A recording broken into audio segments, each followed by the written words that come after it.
in the fridge, Laura. You what? No, it's not a regular meeting, so it's just, yeah.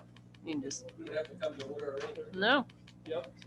We're going to go ahead and get started. I think most of tonight we've got a couple hours scheduled to visit a little bit about kind of the COVID dollars that are going to be available here over the next few months, and some thoughts on what the administration would like us to consider from that aspect. And then also hopefully have time to spend talking a little bit about Dr. Kroll's goals and evaluation and stuff coming up. We do budget stuff, though. Budget, okay, Yeah, yep. we've got budget stuff So, we want to talk to. So I'll go ahead and okay. turn it over to you, Dr. Kroll. Thanks.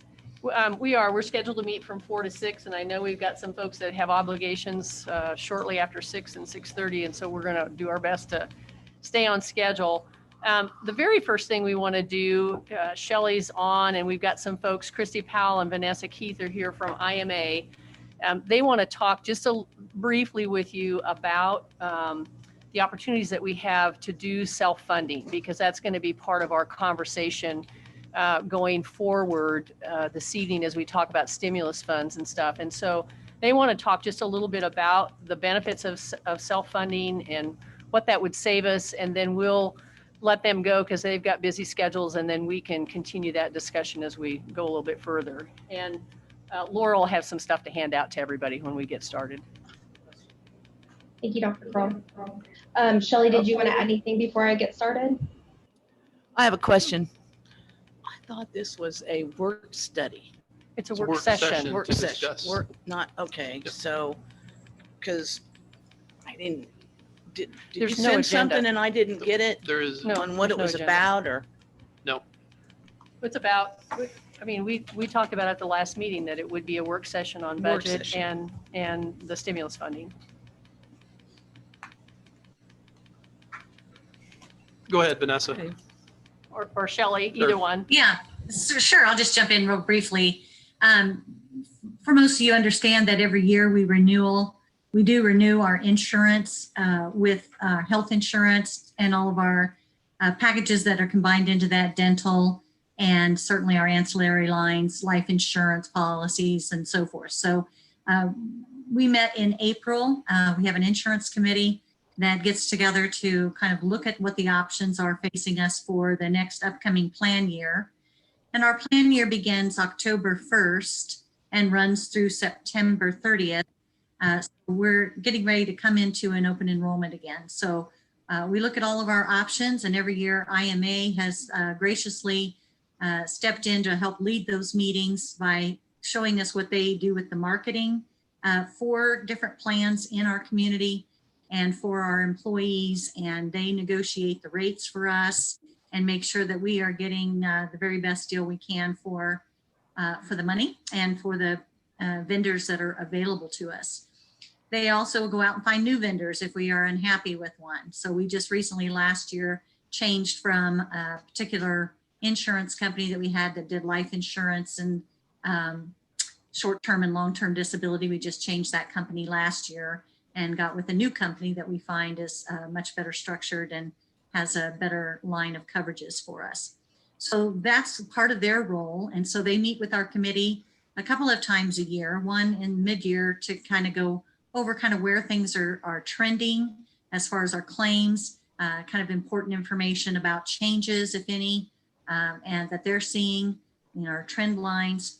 And then additionally, just kind of listening and taking note of any concerns that our employees have about coverages and things like that. So in April, we met for our first renewal meeting, looking at the new plan year and coming into that, the marketing that was done. But we've also, in the past 3 years, have talked quite a bit about self-funding and what that option might look like for the college and how we may very well be suited in a good situation to be able to accomplish that. And so I've asked Vanessa Keith, who is our account executive, and Christy Powell, who is the vice president of our group, to join us today to go over the data that they've collected and let you see a little bit about what we're talking about, and hopefully give you some insights as we move forward with budgeting. So I'm going to turn it over to Vanessa. Thank you. And you is going to want to share a screen, I believe. Yeah, great. I was muted, but I did just share my screen, so hopefully all of you can see it. Yes. Okay, perfect. So thank you, Shelley, for that introduction. And today we've got about 15 minutes to let you know the opportunity for self-funding as well as the medical renewal and the processes that we took to land on a recommendation for ASO with Blue Cross Blue Shield. Before we dive into anything else, I just wanted to let you all know that the medical plan, the medical RX plan, is the only plan that's going to receive an increase this year. Everything else is a flat renewal, which is why we're only focusing on medical today. For the last 3 years, we've been able to keep your trend line, Butler Community College's trend line, to an average of 2.7%. We did that in a couple different ways. One, we had targeted marketing efforts that assisted with negotiations. We had first-year renewals where Blue Cross Blue Shield was a strong partner. And then for the 10/1/2020 renewal, we had actually negotiated a 10% rate cap for that year. So what we've been talking with Shelley's team about a lot lately, in the insurance committee as well, is how do we keep this 2.7% trend? How do we keep the trend down as much as possible? So right now you're fully insured. You pay Blue Cross Blue Shield set premiums. Blue Cross Blue Shield then pays claims. And at the end of the year, we have a renewal that they assess based on the risk in the upcoming year. Fully insured market trend is about 10 to 11%. Self-funded, which would be the ASO with Blue Cross Blue Shield, market trends around 6%. So when you're talking about trying to maintain a trend clip that is lower and more sustainable, at a certain point, moving into a self-funded arrangement for a client of your size is something that needs to be considered. We have been able to sustain you. We have been able to have savings with negotiations, but there's only so far you can go before the rate does become unattainable. Last year, even with the rate cap, Blue Cross Blue Shield wanted a 21% increase. This year, more of the same, and that's because you do have quite a few high-cost claimants, especially if one high-cost claimant that's at the top. And because of the way that premiums are assessed, they will project all of that risk forward.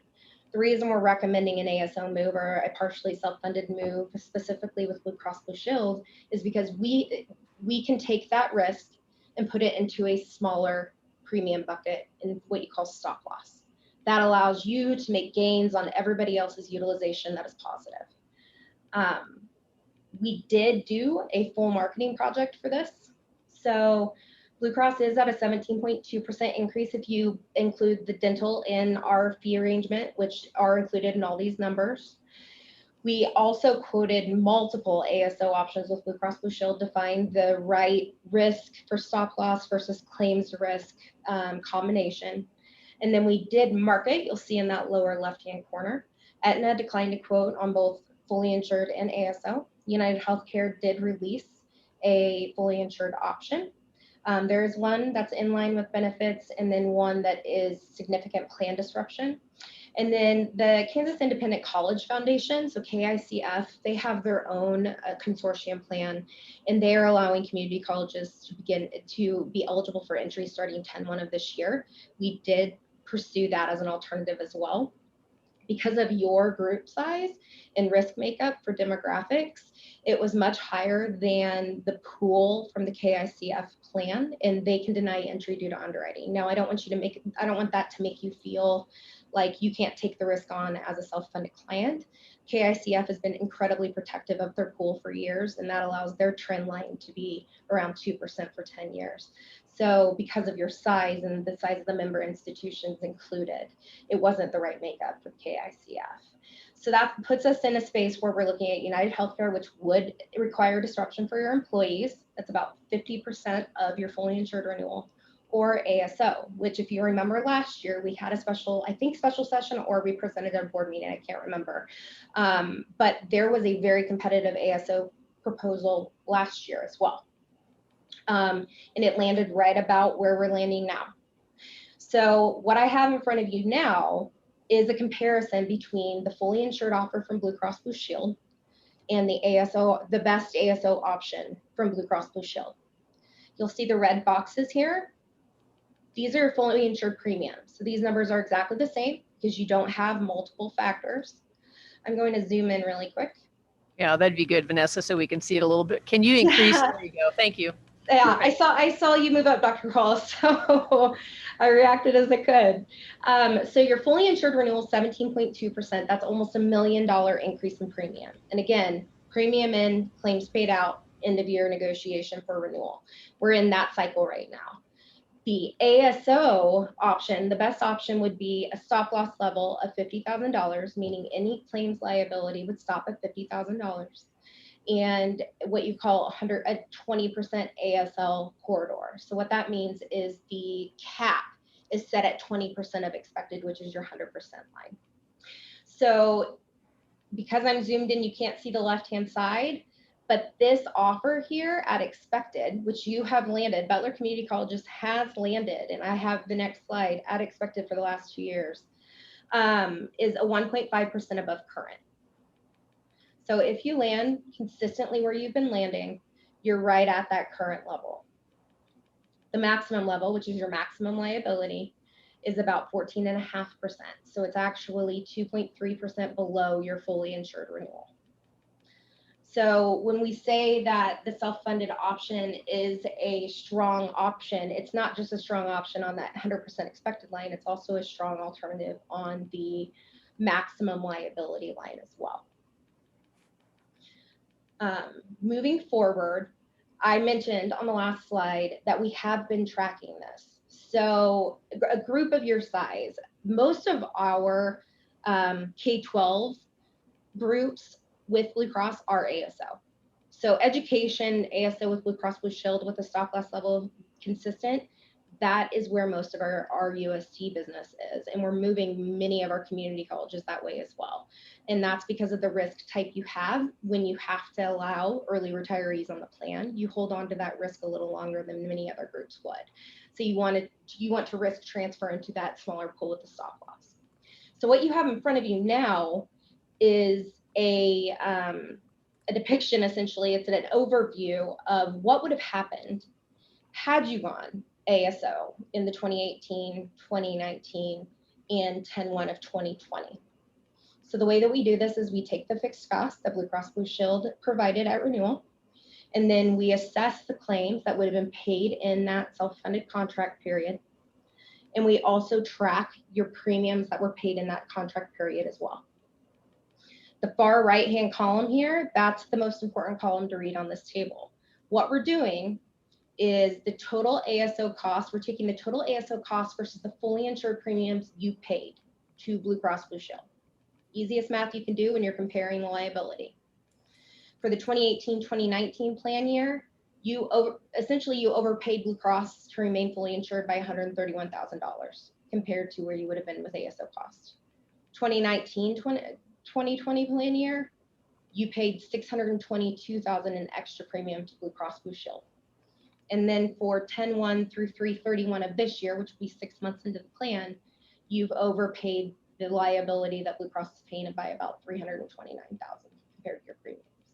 So when we start seeing analysis like this, and then we start seeing those expected numbers landing where your current is, that's when we start to be to really focus on a recommendation of moving self-funded. Our renewal recommendation then, in summary, is going to be a move to self-funded.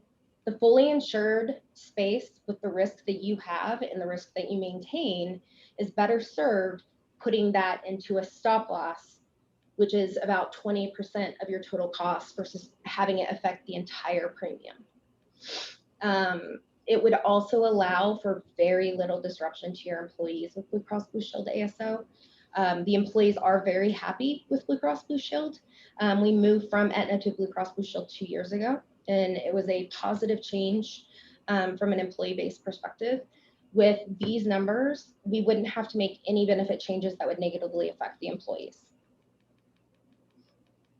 There's also a portion of this that's not included in the financials that would be additional dollars toward your plan. Prescription drug manufacturer rebates. Manufacturers provide pharmacy benefit managers and carriers incentive to have those high cost medications like an Enbrel or Humira, anything you see advertised on television, to be preferred on their formulary. When you're fully insured, those dollars go back to the fully insured pool. When you're self-funded, because you're paying a portion of those claims, you get those rebate dollars back. You have, out of your any claimant over $50,000, you have 8 claimants over $50,000, and that's why you see this factor right here. You're losing out, estimated this year, on $227,000, almost $228,000 in rebate dollars for your plan if you remain fully insured. So not only are you overpaying for premiums compared to the ASO factors, you also are losing out on dollars that are attached to some of your higher risk on the plan. Those dollars, we didn't include those in any of our financials because it is based on utilization. But as it stands currently and the medications currently being taken, this is additional claims this is additional reserve that could be coming back to you because of the utilization of the pharmacy drugs. Those begin in the 8th plan month of the first year and then are quarterly every year, every quarter following that. For a transition, something that we've talked very heavily with Shelley and her team is, how do we prepare for this transition? We would like to have some dollars set aside to allow us to be successful in the contribution modeling and not have to model all the way up to that maximum liability for our employees. Preferably, we'd like to have what you would recommend up front and then move into a plan year to continue to gain if we run at expected or below. So our typical reserve recommendation for a non-public entity would be 2 months. Because of your public nature, we would recommend three months of expected claims, especially for first year. What that means is, for that 100% claim expectation, you would hold on to 3 months at minimum. And what that allows you to do is be prepared for year 2, because all claims will be paid after that from that reserve bucket. It also allows you to have some stability with the employee contribution model up front, instead of creating the contribution model based on a factor that is higher than the expected line. So that's been a concept that we've talked pretty heavily about, on potentially having something up front as opposed to trying to gain it back throughout the year, which is what we would do if you don't have that up front. 3 months of expected claims for the option we're recommending is $878,300. That's 3 months of the expected claims. If you go to the maximum liability, which is your cap, 3 months of maximum claims is $1.05 million. Again, that having that up front can help with those contribution methodologies and the impact to the employees. We would create that contribution modeling. I think Shelley has some examples she might share after the meeting today, or after my presentation today. And again, this would allow a transition that would be a small impact to the overall internal processes, but not negative for the employees. I always recommend that you educate employees that you will be taking on claims liability on their behalf, but from a plan change perspective, it will require no changes for the employees that are negative. Any questions?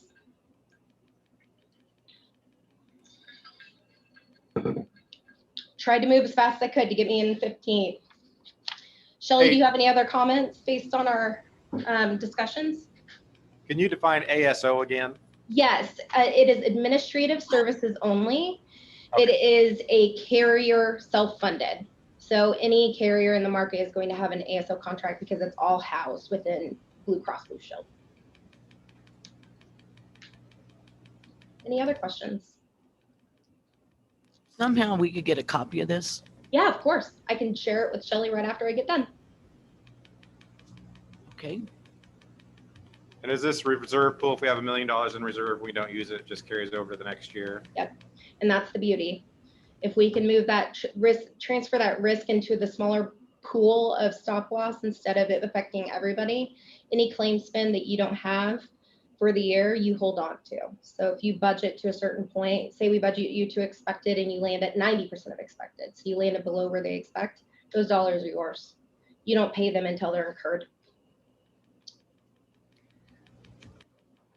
Our plan as we talk about some of the stimulus Right, dollars is to right. talk more Yeah. about this. And so we Yeah. can, we can talk about what that amount needs to be, but feel like it's important. I mean, it was important from our perspective for IMA to show us what our cost, what we've lost in savings Oh, over the sure. last number of years. I didn't realize even that the prescription rebates were an additional part of that. I didn't realize that we were missing out on, on some of those prescription rebates as well.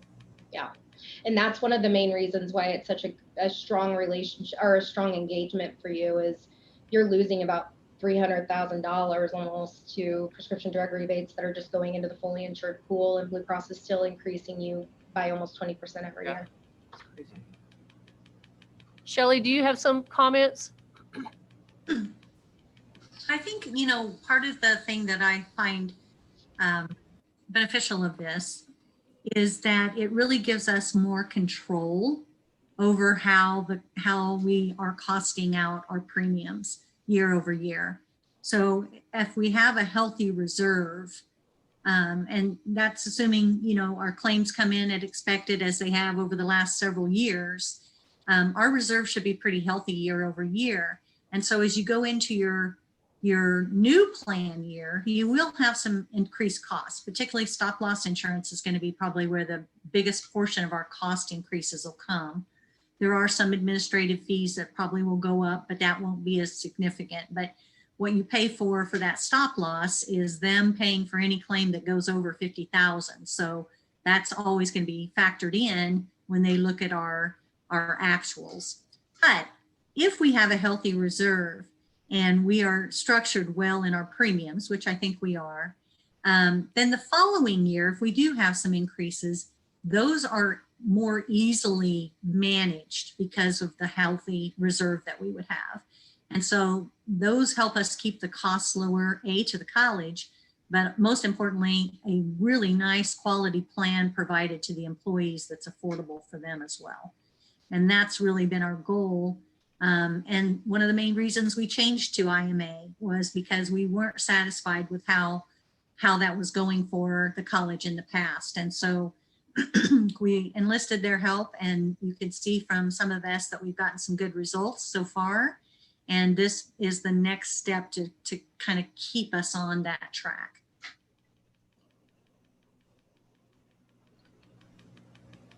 Any other Shelley? questions? Oh, sorry, go ahead. No, go ahead, Vanessa. I was just asking if anybody else had any questions. Oh, I was going to hit on what Shelley mentioned about the stop loss. With your size and risk, we're actually recommending a more conservative stop loss contract this year. And what that allows us to do is also have a little bit of leverage when it comes to year 2 to raise that to a more normal level if necessary, which can save in some of those increases year over year too for your second year renewal. Yes, so I asked Vanessa to cost it out at a $50,000 stop loss, $50,000 claims and above. The more normal or more traditional method is about a $75,000. So we would pay up to the first $75,000 before stop loss kicked in. But for the first year, I felt we should go a little more conservatively as well, because we do have several high cost claimants. Probably, I think last time we looked, there was probably about 35 that were over 50 grand. I'll look, Shelley, and I can include that in the email with the presentation for you. Yeah. So that is something that we just need to be aware of. And I assume being self-funded, we're still going to look at 8 to 20% increases every year regardless, but we'll have, the premiums will go up that much. No, I wouldn't necessarily say that we should expect 8 to 10% increases. What we need to do in the next year is familiarize ourselves with the difference of a premium and stop loss and claims liability, which is the bigger portion of the pie. If we can control in the stop loss some of that high claims utilization and the remainder of the claims, which is what we've seen, remain in that expected level, then your claim value will blend out also some of those increases year over year in the stop loss too. So it's a different way to underwrite in the expectation there. Our book of business, especially with Blue Cross Blue Shield ASO, is at a 6% trend line year over year on the ASO business versus 9 to 11 in the market for fully insured. And our self-funded business at large, we track that as well. So not just carrier self-funded, we're measuring a negative 2.2% under trend, like minus 2% from zero, because we're actively managing the program with cost containment solutions that we can bring into the self-funded space that we can't bring in to the fully insured space. So that will be another opening opportunity. Once we get you comfortable with the mechanics of the funding, we can start talking about programs that bring value to the members and also bring value from a risk transfer perspective for the college. And that's the beauty. If we can get those reserve dollars appropriate in the first year, then it starts to open up the window to not just control within your cash flow for your contributions, but also control on claims costs as well. We really need to keep you like 6% would be considered a top performer. What's reported trend from companies across the country, not what carriers are reporting trend. We're not really concerned with the carrier considers trend. We're more interested in what's actually fleshing out as reported trend factors. And so anything sub 6%, we would consider, what they would consider a top performing program. Ideally, if we can keep you in that self-funded space, and we're going to be in that kind of sweet spot, and that 4 to 6% would be really best case scenario, and that's how we're going to help you effectively manage your trend line. And we help track that throughout the year as well, so it won't be a surprise when renewal comes. We'll know kind of where you're landing every month. Okay. I think I've hit my 15. Anybody have any other questions? Doesn't look like it. Thank you both very much. Yes, thanks Thank everybody. you guys. Have a good Thank you. afternoon. Appreciate your time tonight. Laura, you want to pass out those documents? We felt like it was important to do that introduction first and then cut them loose, and we'll get to our some further discussion about self-funding here in just a minute. Laura's handing out some information to you that we'll go through, and I'm gonna share my screen, I think, if I can.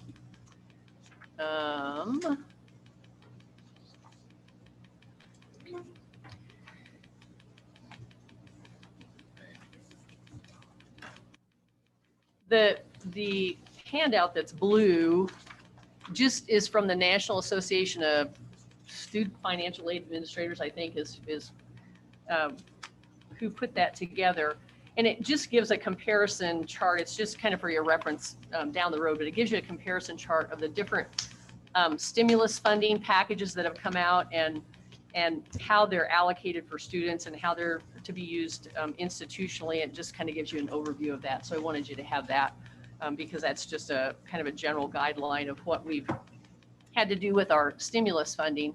I want to spend the first part of our conversation just going through with you, giving you an overview of the stimulus funding that we've received, what we're still to receive, and then talk about the benefit and the opportunities that we have with this one-time money to do some of the things that we've wanted to do and we've needed to do, but we haven't had flexibility to do it, and self-insurance is one of those things. So let me just run down through real quickly with you the different funds and how they have been impactful. They're higher education relief funds. They all have a different name: CARES funding, CARISA funding, ARP funding, but it's easiest maybe to remember them as just HERF 1, 2, and 3, because that's, the simplest way for me to remember anyway. So the CARES funding was the first funding package that came to us and had very specific guidelines that half of the funding, we ended up with just over $3.6 million.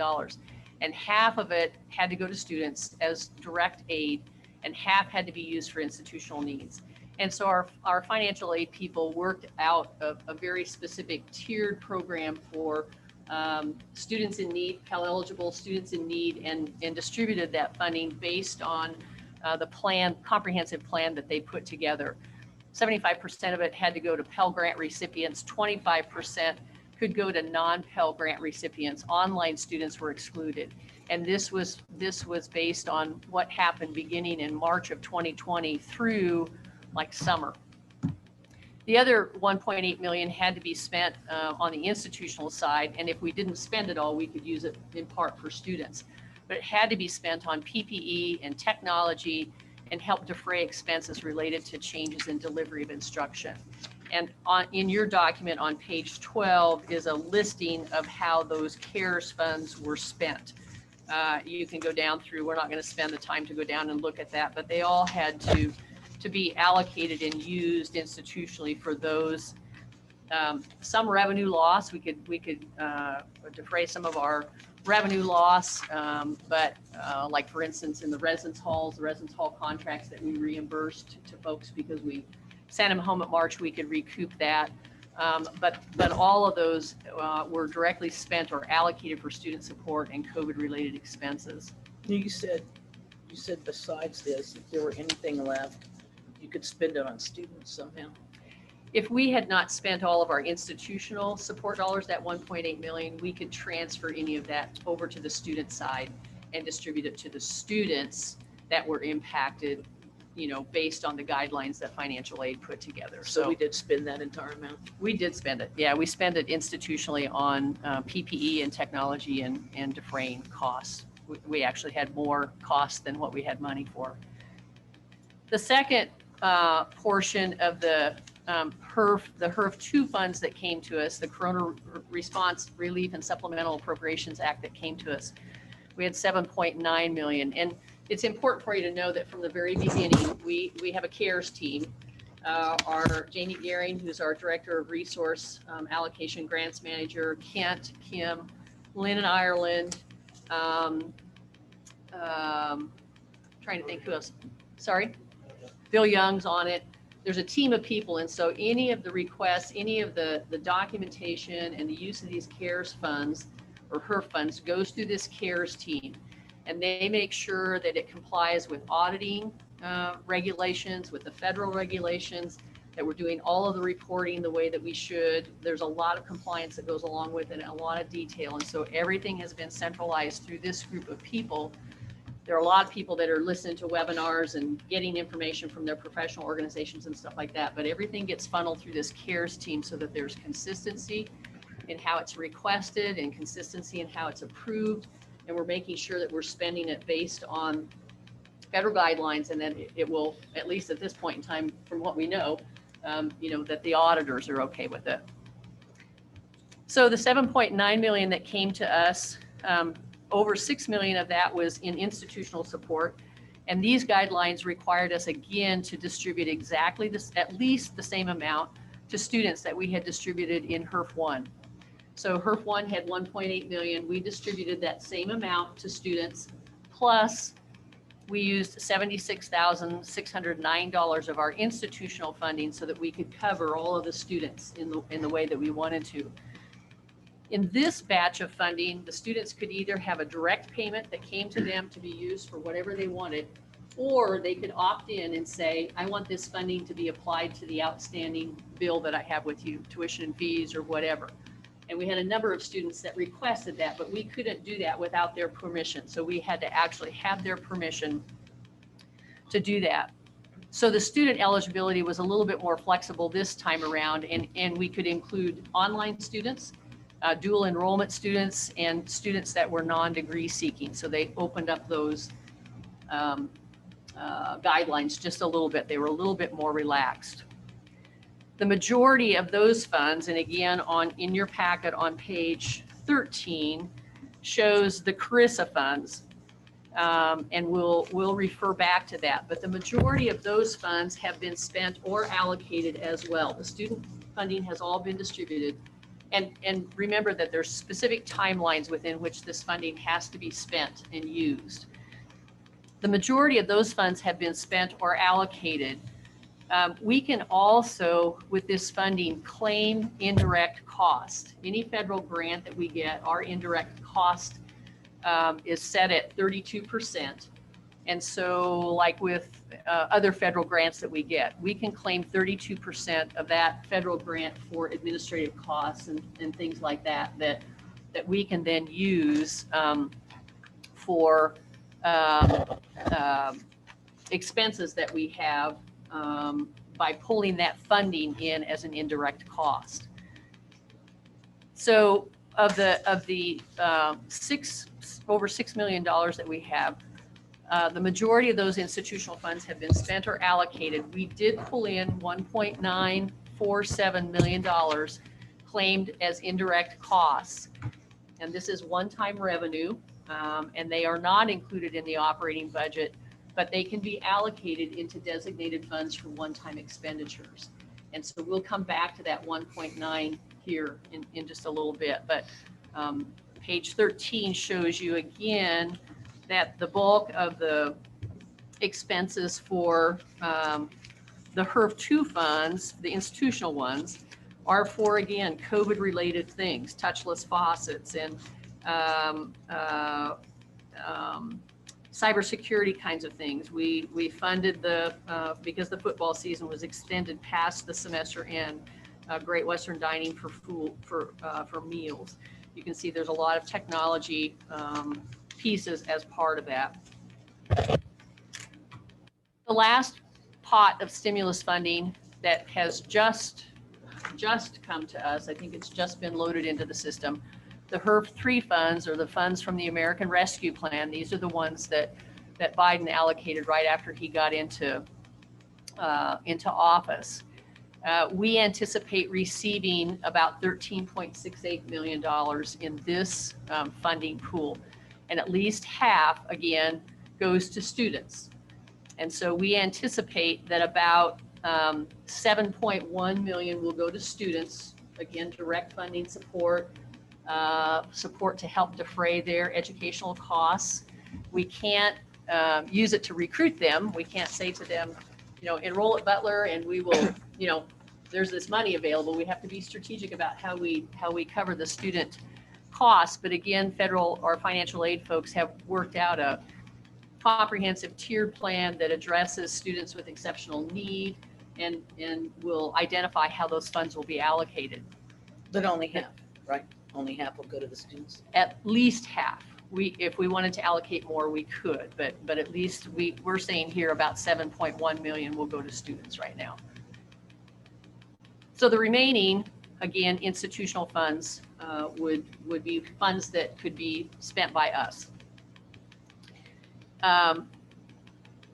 And so as we think about those institutional funds that we have available, the vice presidents have spent a lot of time, exec council, we've had some discussion, but vice presidents especially have talked about some of the critical needs that we have to implement strategic priorities and strengthen some of the areas of the college to benefit students.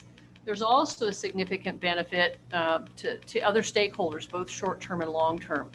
This funding allows us to, again, do some things that we haven't been able to do in the past. We've got some significant deferred maintenance issues and will allow us hopefully to address some of those things. So we don't have to, at some point in time, go back to the taxpayers and say, we've got millions of dollars in deferred maintenance. And so we think we need to raise the mill levy. Hopefully this, will help us not have to do those kinds of things. And so we believe that we can create some wins for students and employees and taxpayers if we're strategic about how we use this funding. So we've identified some priority areas, and we'll go through those and talk about each of them individually for just a little bit. But I want to tell you what those are, and these are really in order of the priorities that we feel are critical. Are they listed here somewhere? They're Page on 2. Page 2, right towards the top. It says priority areas. The first one is to put funding away for health insurance self-funding. We think we have the opportunity now because we've got this one-time money can go into a designated account and be spent specifically for insurance self-funding. Deferred maintenance is a significant issue that we have on campus, and we'll go through and we'll look at our list of critical deferred maintenance needs. We would like to provide service recognition awards for employees. We can do that with this funding. The last year, 14 months has impacted everyone on campus in a very significant way. And the expectations that we've had for changes in work schedule and delivery of courses has been a huge lift. And so the majority of our community college partners are providing recognition awards in some way for their employees, and we would like to do the same. We have some continuing IT infrastructure needs that this funding will give us an opportunity to address. We have had in the past things that come across the table that are innovative ideas that we felt like we haven't had budget flexibility to address. So we would like to use some funding to set up a designated innovation fund that would help us. A couple of years ago, esports came along. There were very few people doing esports, and we wanted to do that or thought about doing it, but we felt like we didn't have the budget flexibility to do it. Now everybody's doing it, so it's not necessarily innovative now, but some things like that, and esports is just one example. We would like to address the fact that we need to. Last year we were going to start a fund for property insurance deductible increases, and we didn't do that because of our budget constraints. We would like to address that this year. And then we didn't add funding last year to our academic program development. We would like to go back and kind of fill that gap, plus add a little bit. So let's start down through those. Let's talk about the health insurance self-funding. You've heard from IMA. We have the ability to do some self-funding this year because we have access to some of this money, both through stimulus funding and through ending cash balance that we anticipate, unencumbered cash at the end of the year. Our claims history and our benefits identify that self-funding is probably important. Our insurance premiums this year are going to be significant again, and so it makes sense to put that money to us, to allow us to use that money rather than to pass it on to Blue Cross Blue Shield. And so one of the things that we haven't been able to do is to have the flexibility and the budget to start that self-funding. But this year, what we're talking about potentially doing would be to use $500,000 of the stimulus funding to start that reserve for health insurance, and then the remainder would come from our operating, our unencumbered cash balance from the end of the year. Shelley, do you want to talk about that just a little bit for us and provide some additional information about the amount of money that we feel like we need? Okay, so you saw from the illustration, and you can look at this in more detail when you get the copy of the PowerPoint, but we need to fund at least 3 months worth of claims, because we start paying on claims immediately when we become self-funded. So we pay every week. We have to pay claims. Whatever went into the doctor's office and got back to Blue Cross Blue Shield, they're going to start billing us for that weekly. So we have to have some money built up to be able to start those claims off. Yes, we're going to be collecting premiums from the employees, and the college is going to put their contribution in, but it takes a while to get that built up to where it will cover your claims costs. So in those early months. So we want to make sure that we have proper funding up front.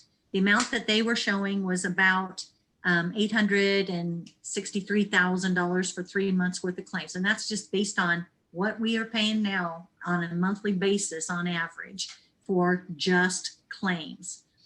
We also know that we have administrative fees and stop loss insurance included in that. So we wanted to bring that number up a little bit more. And then we also want to be prepared in case there are any unforeseen claims that really put us over the top. Now, we know we have a stop loss at 50,000, but if we add 10 more people to that, that's quite a bit of money that maybe we weren't necessarily ready for. So we are thinking that 1.5 million is a nice conservative number that will also hopefully give us a very healthy reserve that a good portion of would help us with in the preceding years as we look at, as the subsequent years as we look at increases in the stop loss and other premiums. So we're thinking the 500,000 from this HERF funds, and I believe we talked about $1 million from the unencumbered cash overages. Thanks, Shelley. If we go on and talk about the deferred maintenance needs, on page 4 of your document shows, again, a list of priorities that are deferred maintenance. This isn't everything, but this is the biggest batch. We have a 55 to 60-year-old campus. We, a few years ago replaced all of the roofs except for the building, 700 building roof, but we knocked out about $7 million in deferred maintenance because of the hailstorm a few years ago. But right now you'll see on that page 4 that just in this list of 19 different things, we have $10 million in deferred maintenance. And a lot of them relate to ADA and HVAC, aging HVAC. One of the things that we have realized and discovered sort of by chance is that we have a significantly deteriorated electrical loop that's 50 years old that back then, when they buried it, connected, I don't know, 7 of the buildings on this campus, is that right? The original buildings. And so if we have a problem, it's very significantly deteriorated. And if there's a glitch in that, we lose power to this campus. And so we have a $1.5 million deferred maintenance electrical loop need that has to be addressed right away. Yeah. These are listed in priority. The ones on page 4 are listed in priority order. Yep, the electrical infrastructure. We've got ADA restrooms that we need to address. And KBOR is out every year to assess our progress towards getting ADA things in compliance. And they give you time to get it done, but this has been on our list for a little while. We also have in the 300 building an HVAC system that needs to be replaced. We've had some mold issues in that building in the past. So there's some health concerns there that we need to address with that. Air handling unit, and then the 500 building is also on that list as a priority. The air handling unit, if any of you've been in the gym, is right above the gym floor, and we've needed to try and get that removed and on the rooftop for a number of years. So you can see that the priority areas on that list, we would like to set aside about $4.3 million of the HERF funds, again, into a designated fund that would be used just for deferred maintenance. That would start to help us address some of these issues that are the most critical and the most significant. If we talk about our service recognition awards, again, as I said, every employee's had their work schedule changed pretty significantly, and all have been impacted and all stepped up to help. And so we would like to set aside $800,000 to be divided among the full-time and the part-time and the adjunct instructors to provide some recognition for them and for their extra effort. This doesn't cost our college anything out of the operational budget. And yet gives them a pat on the back for the work that they have done. The IT infrastructure that's on our list, we have the ability with the HERF funds to pay and prepay some multi-year contracts at discounted rates. We've been able to negotiate multi-year contracts that have smaller escalators or less cost if we pay more of it up front. And as long as we are within the time frame of the federal stimulus funding and when that has to be spent, we can pay those contract costs for that time frame up front. And then the balance would come from budgeted, IS budget or from student technology fees or something like that, however that's been budgeted. But again, we have the opportunity to leverage some of that money on the front end that allows us to shift that savings, which has already been budgeted, or retain it in those student technology accounts to continue to pay our ongoing increasing technology needs. 5 years ago, we asked the taxpayers to help us with all of our infrastructure upgrades. There were 11 different projects that really all related to IT, and they've been completed, but once you're done with them, that doesn't mean you're done with them for 20 more years. There continue to be ongoing costs, and we have to continue to manage those upgrades. And so this would create more long-term sustainability and allow us to leverage some technology in some different ways to differentiate Butler from some other institutions. We'd like to put $100,000 aside for an innovation fund. Again, there would be very specific guidelines for how that funding would be used. It would be designated.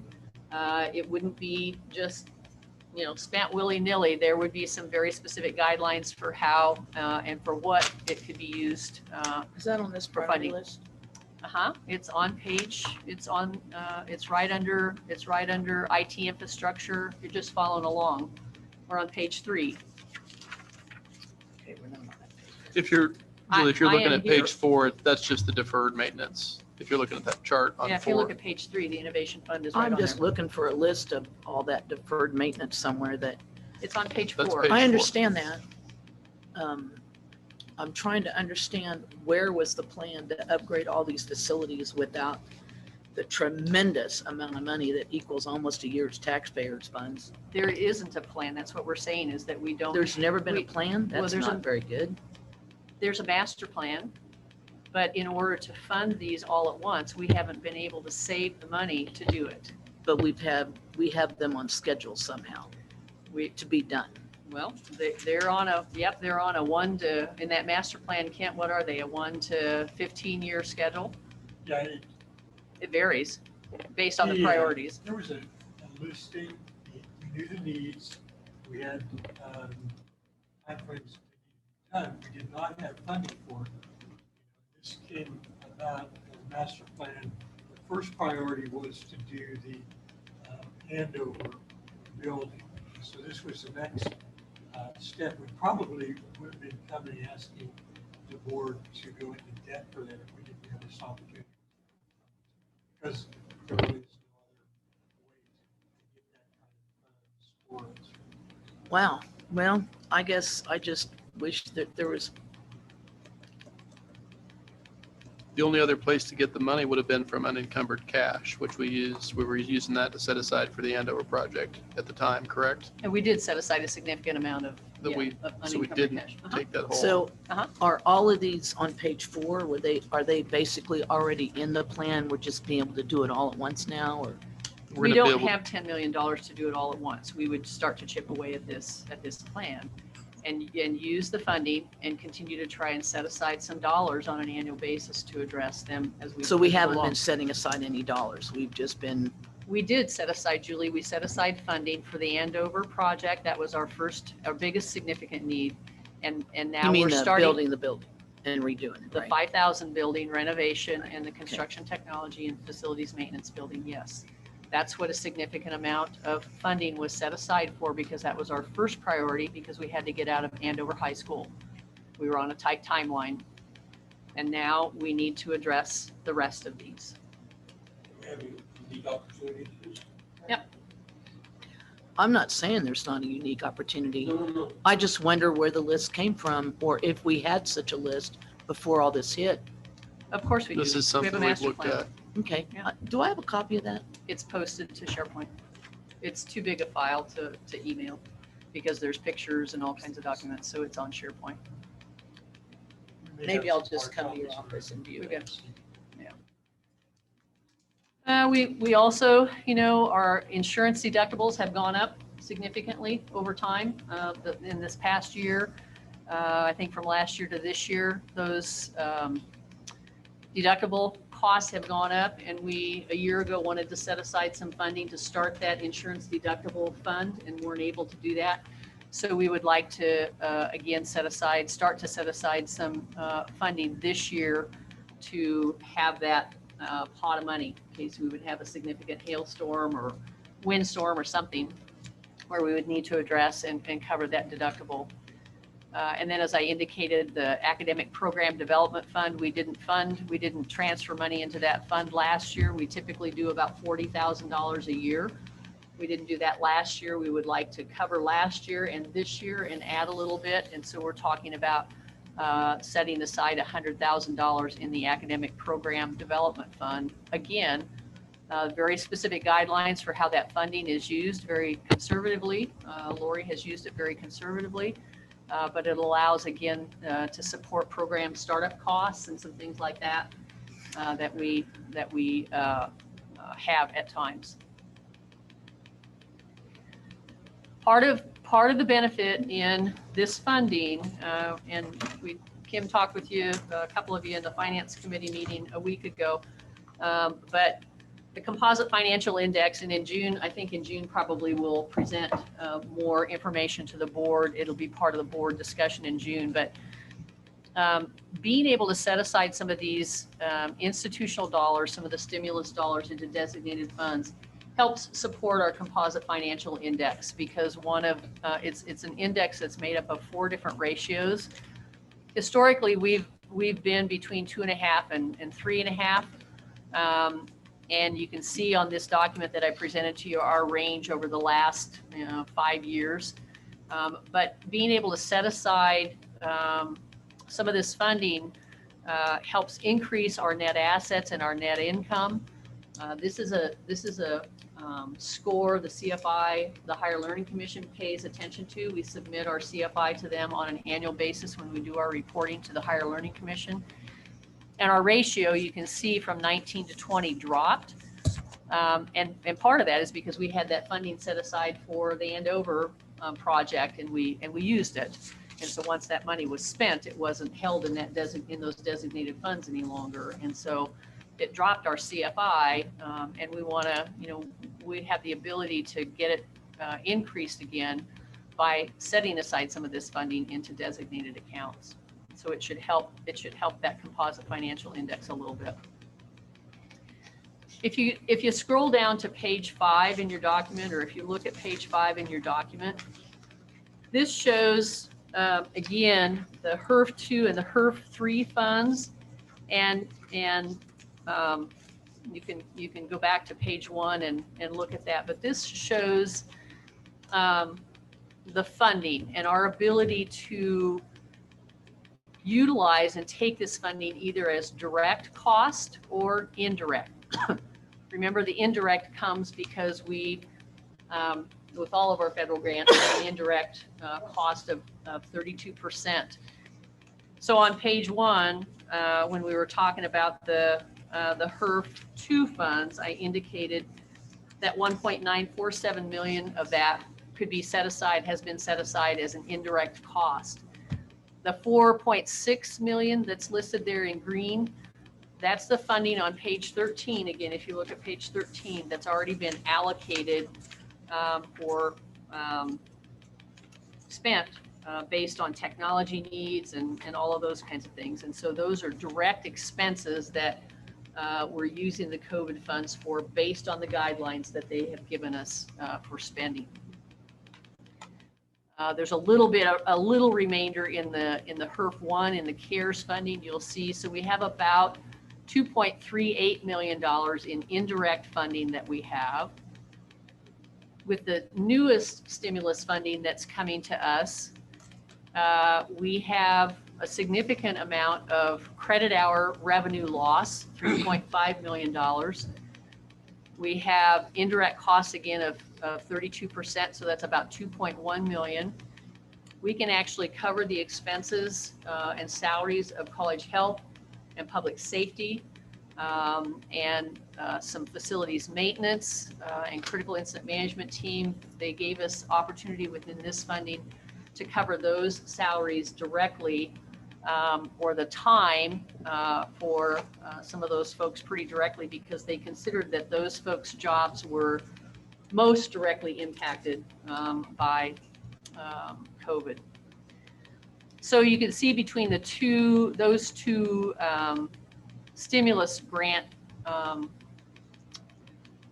funds, we have a total of just short of $9 million in institutional funding. This doesn't include student stuff, but institutional funding that we can allocate for our priority needs, plus some other things that we're thinking about. You can read down through a little bit of that narrative there, but again, it identifies the ability to use these one-time funds and place them in designated accounts that have very specific uses that we can track because this will all be audited. We'll have to track the expenditures of all of these things as part of the auditing process. So if we look at the $8.95 million, if you scroll to page 6, then this is what we're identifying. Oh yeah, Shelby, sorry. What's the estimated lost credit hour revenue, the 3.5 million? The grant guidance allows us to look at the enrollment amount we had last year and this year. Okay. And the amount that's gone down, they allow that as lost revenue. Okay. We were able to use I think we used a 5-year average. Right. We were able to use a 5-year. Specific guidance Okay. about taking the average and comparing that. Dr. Kroll, will the budget numbers that we get differentiate between, and I guess when you mentioned, Dr. Kroll, the idea that we could cover public safety and college health, those are recurring costs that we have every year. Is it going to be clear when we're looking at the budget which numbers we may be getting money to pay for them this year, but we have to keep in mind that next year we got to fund that? What we're really doing is that money will come back to the general fund to reimburse us for that. We're still paying for those out of the general fund, but the money that comes back, that revenue, which is just most of this $8.9 million, what we're proposing is that money goes into designated funds that are then used to cover these costs in the future. And so it completely separates them from the operation funds. Okay, Yeah. so we're not So- talking about zeroing out a continuing expense item for this year just because we can pay for it. No. Okay, thanks. So you can see on this, I mean, we've talked about now the priority areas, the reserve for the self-funding, deferred maintenance, extraordinary service recognition awards, prepaid IT contracts and IT infrastructure, about 1.5 million. We'd like to set aside 100,000 into the innovation account, 500,000 into the insurance deductible account, 100,000 into academic development, and then also listed the facilities maintenance, the current maintenance designated account. On an annual basis, we transfer, and last year we didn't transfer the funding into facilities maintenance because that was one of the budget reductions that we made, or one of the transfers that we didn't make. And so we'd like to go back and add back to the facilities maintenance designated account. This is what they use to do smaller projects, carpet replacement and just classroom kinds of things throughout the campus on an annual basis. And they have a list of projects that they develop each year. We would like to use some funding as well to repurpose the 1600 building, the Educare building, and move criminal justice and public safety into that building and be able to use it as a training facility. And again, this one-time money would allow those renovation costs, and these are just estimates that we have at this point in time. We don't have any defined plans. It would be something we would put in front of the capital projects team. We would have an opportunity to hire a part-time counselor for just the grant period to address the additional mental health needs, which we know are significant. And we haven't had funding in the past to be able to do that, we felt like. And so this would, for the grant period, give us an opportunity to put another counselor in place. How are you measuring our need? I'm sorry, how are we How are measuring you need? able to measure our It- need? Increased requests of our current mental health counselor, increased Like concerns if they about, doubled or tripled or? I don't know that number for sure, but I can get it for you. Bill, Student Services and College Health track that. We know we've had in this past year more concerns about suicide. We've had some additional students attempt suicide. Not necessarily all on campus, but we just know that there's increased mental health concerns. Have an opportunity to use this funding to create a virtual campus tour for folks that don't want to come to campus or aren't able to. And then the financial analysis tools with BKD that we've talked with you about. So we can again, and these are one-time expenses. So they're not, it's not funding that we would have to sustain, long-term. This gives us an opportunity again to address some of those areas where we've needed additional funding and haven't had that flexibility. So that's kind of where we are with the stimulus funding. I want Kent to talk about the operating budget then. Well, let me ask if you've got some questions about the stimulus funding. Let me ask that before we go on to some operational I budget. got plenty of questions, but I only just got this, so I'll have to Okay. take the time to review it, Okay, make calls, ask questions, and then send them back. okay, that's fine. I wish we Anything? could have it sooner. Well, Kent and I finished it up yesterday afternoon, so there've been some changes even at the last minute on Friday, I think, if I remember correctly, right, Kent, from a budget perspective? Yeah, well, we just want to present it to you at this time. We're not Present asking to it at make some point. decisions. We're not asking you to make any decisions on it at this time. Oh, I know that. I think from just an observation standpoint, the more of that stuff, looking at it as one-time money is the way to look at it, because I don't think they're going to have stimulus dollars next year. Oh, you never know. But what I worry about is, remember when police in the schools was just a pipe dream and the extra police in the cities was a federal grant? And then it turned out to be another burden to the taxpayers. I mean, it just was added on. So, we get a counselor, then like as not, they'll be added on. And I just, But Well, what looking we're at saying the right now is just for the size- grant period. I'm This is more just for the grant cautious, period. I guess, and just making sure that we have an accurate measurement of why we really need another counselor, because if we do, I'm the last person to want to hold that up. Bill Last Rinkenbaugh, person. are you on? So- Can you give us some insight into that? Do you have any information? I'm gathering some information from Nancy Ham as we speak, because we've got the strategic priority update. Can we turn him up at all? June. I think we're looking at an increase in the number of appointments she had this spring over last fall, which was an increase over what we had the previous year.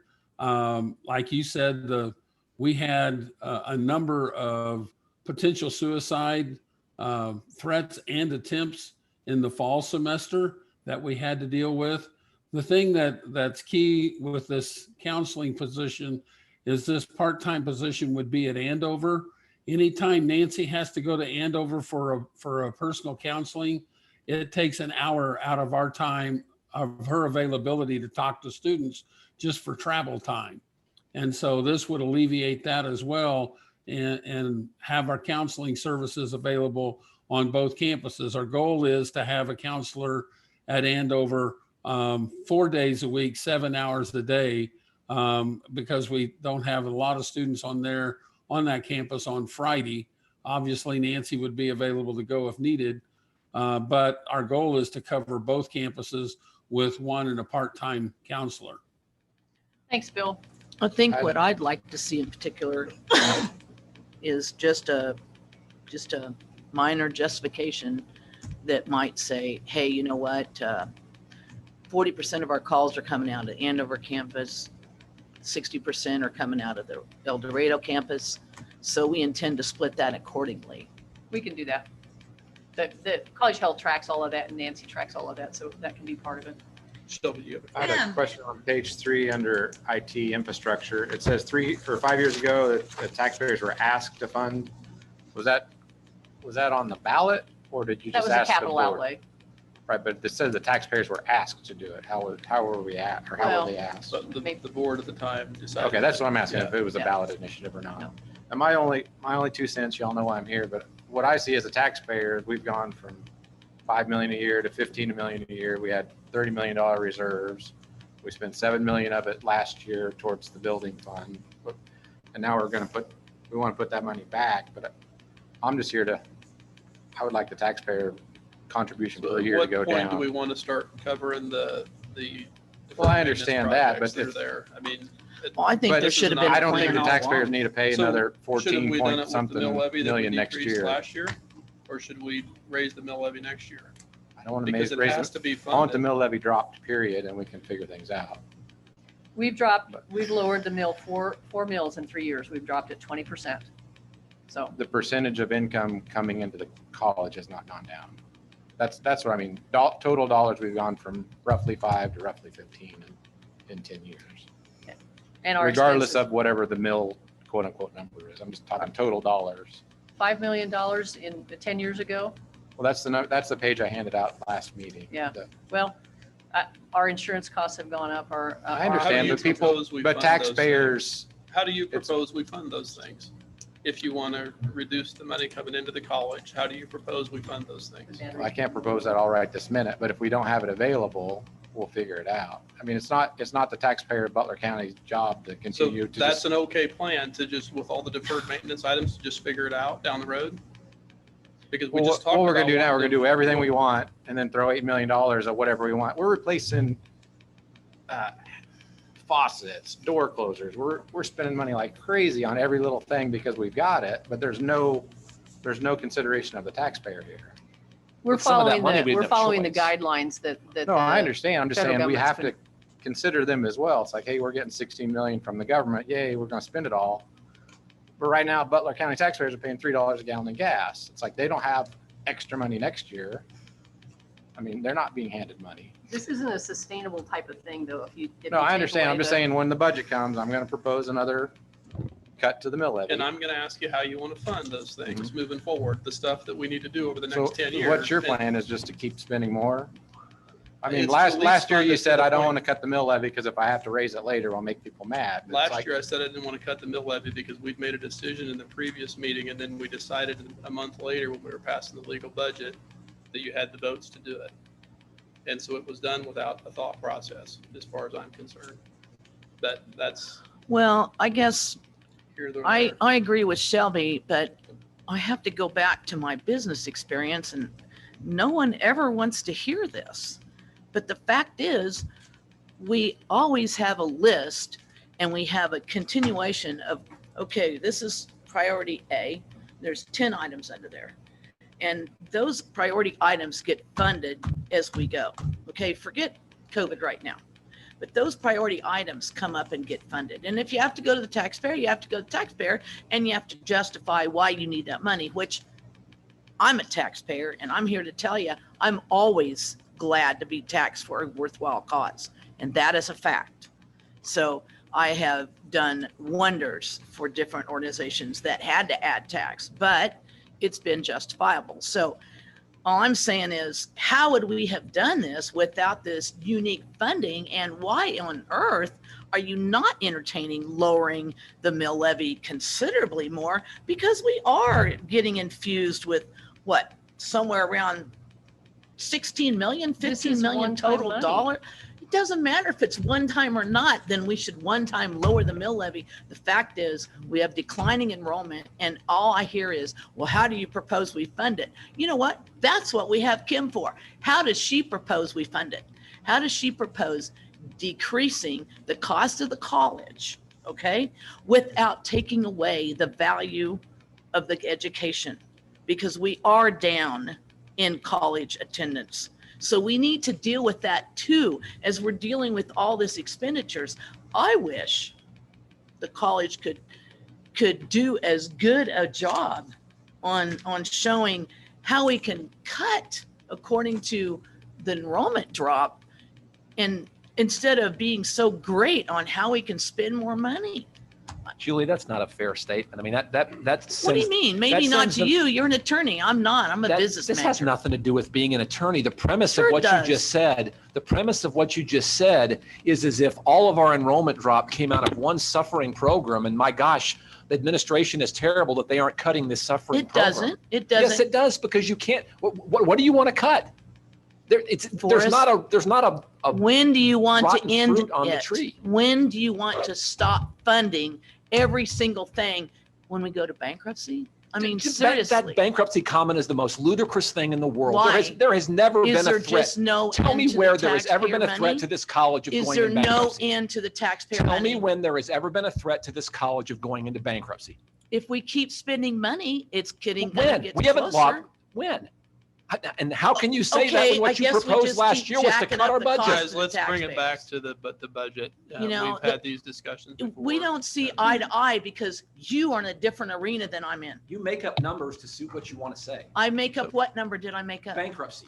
That is an inflammatory term, and you throw it out there Okay, like it means nothing. do you not It's have reckless. to, do you not Shelby, have go to ahead with your abide by a question. budget? This is a work I had session. a question Just- before Shelby. Yeah. Okay, Go I'm ahead, sorry, Julie. Mary Martha. We Ladies need first. to, Apparently, I'm the only Yeah. one that has a On the budget. counselor part, did you say that we would just use those funds for the second counselor, just for that one time, it 1 would be a year? contract that would be time limited. The person that's hired would know that the funding is available for this specific grant period. Couldn't would we be the- find some vocational money though to hopefully fund her afterwards? I mean, the I- need for most of the- mental health is going to go up. Yeah, we would have to research that. And I would like to see that because I would hate to just to do a one-time, would- 1 year. It would be very specific wording, so when we hired that person, they knew. I mean, it's like any other grant funded, it's like a grant funded position. Those I positions aren't, I understand that, Yeah. but the need for mental know. health is tremendous and this person needs, I mean, if she's good, qualified, she needs to stay on. right. Our school district hired some extra social Mhm. workers and even some additional nurses. But all of those people were hired with the stipulation in the contract that when these dollars go away, so that We did the same thing and you know what? We hired them back for another year. that's good. Shelby's question. Shelby, did you have a question? Yeah, it's just my same 2 cents is that 60% of our budget is taxpayer funded. 73% of our budget-ish is teachers, administrators. Like for McConnell, for instance, we're willing to keep it running at a loss. It's every building we build, our insurance goes up every year, healthcare costs go up every year. We're bringing in less students, so it's not sustainable to keep. I understand.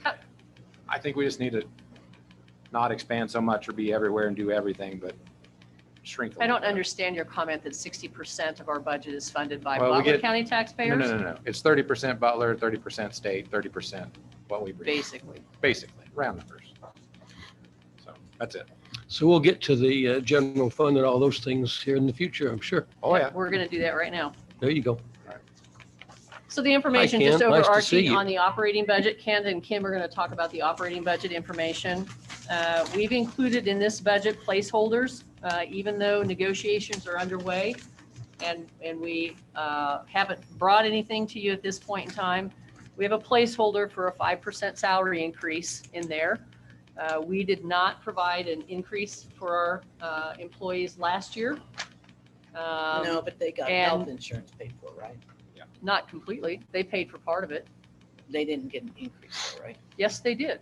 They had an increase in their health insurance. I Some was told they weren't. categories did. Not all. I mean, I'd like to see that because we were told that they would not get. an I increase. I believe some of them did have an increase. Shelley can provide that information for you at the next meeting, but But the college Not covered all of them. healthcare and a lot of healthcare increase last the year. college incurred some healthcare increases, yes. But they didn't have a salary increase last year. We believe that it's important for us to support them and remain market competitive. We have a health insurance increase of about 2%. If we do self-funding, that's what we anticipate.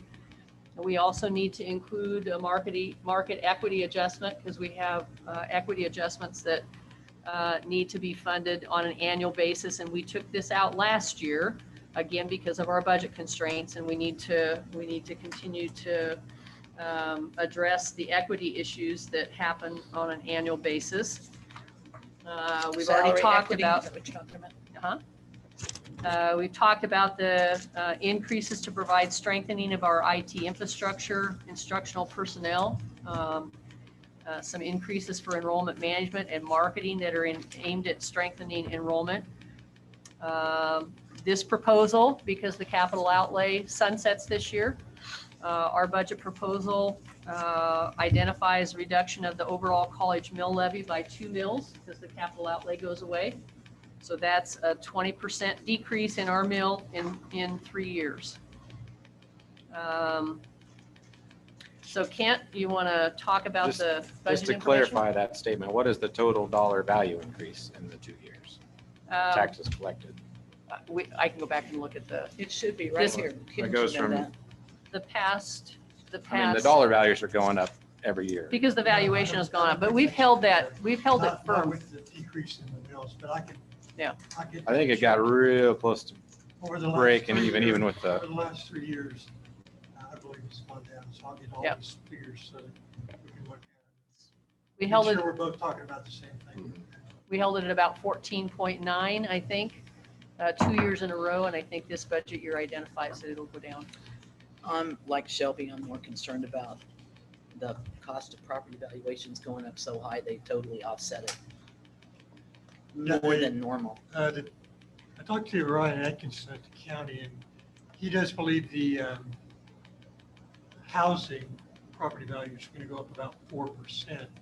There's another big increase to the valuation, though, is it's in this, what they call the state assessed. There's a large pipeline company that had an abatement, and that abatement runs out.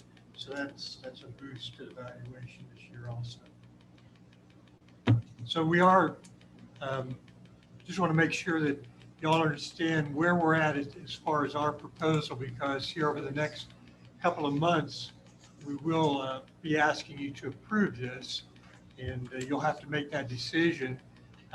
Page We are- 7 of your handout. Yeah, this is in the notes on page 7. And so on the student revenues, right now, we're estimating the same amount of credit hours next year that we're anticipating this year. No change there.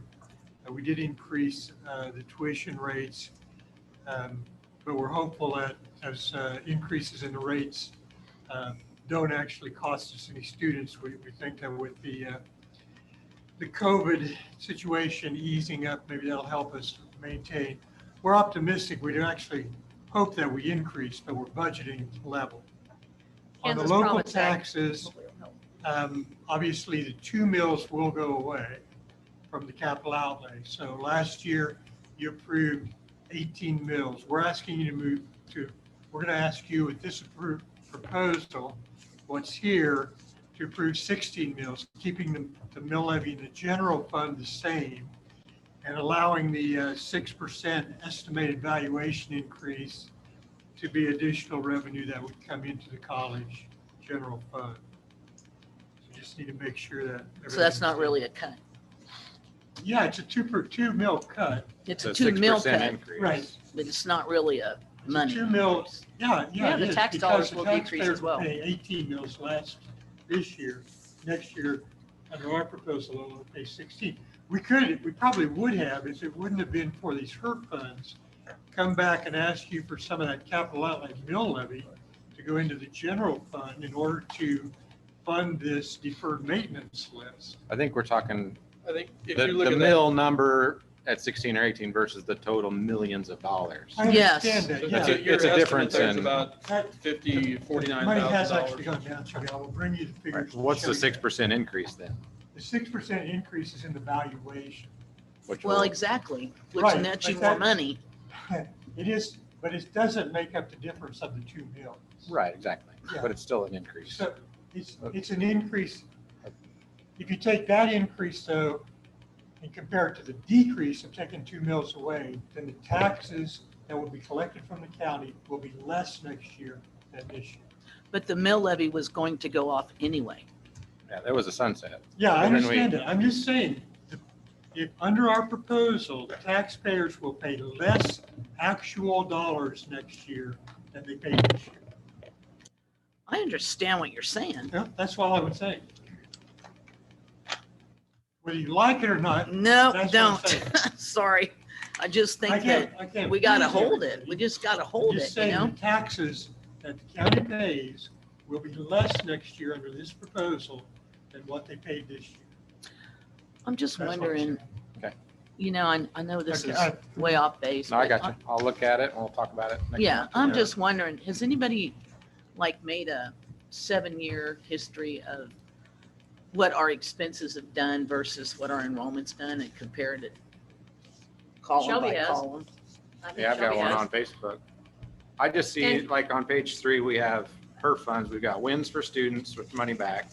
Wins for employees, which is raises and healthcare increases, and wins for taxpayers of like, we'll just take the same from you next year as we did this year. It's like, I nah, think it's what not the a win. HERF funds allow us to do is to not have to go back to the taxpayers for additional ask to help with, deferred maintenance right now and some things like that. It No, I gives us the understand. flexibility to not have to ask them to help, let us go out I and would borrow be all money. for asking them on a ballot initiative or, Well, and do it that way too, and then we'll know. part of what we need to do is to set a long-term vision for this college. We talked about that during the retreat.